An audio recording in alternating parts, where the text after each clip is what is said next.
Yes guys, welcome to Viewers. Yan pala ay isang laundry bag. Yan po ay galing dito na nabili natin yan dati sa online shop, kaso nasira na kaya sinira na lang natin.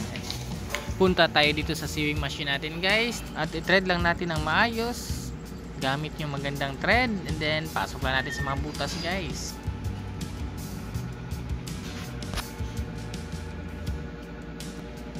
Yan, and lastly dyan guys, so dahan-dahan.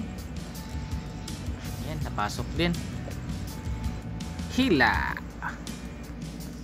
Next, titingnan natin yung sa ilalim guys kung meron pa ba thread.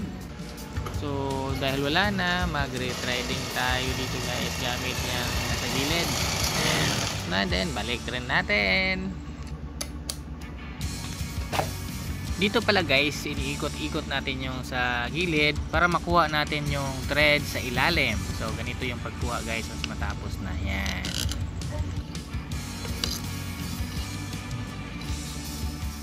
Nilatag na natin yung tatahiin natin guys, and then on. Yan, on na.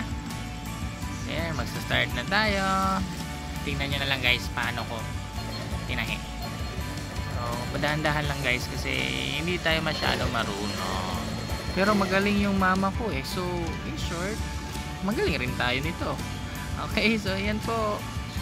Tahi lang tayo ng tahi. Yan. Yeah, so, titingnan natin guys. Dito na part, babaliktarin lang natin. And then, test ko na yung unan. Lalagyan natin yung unan. Then, there. Titingnan natin kung okay lang ba. Ayan. Next natin is yung takip na guys. Yan na part is ilagay na natin yung tali para yun yung magko-close. And then once na matapos na guys, there na. And our final product is tadang! Ayan na po. After nyan, hatid na natin doon sa laundry shop. So that's all for now guys. Thank you for watching.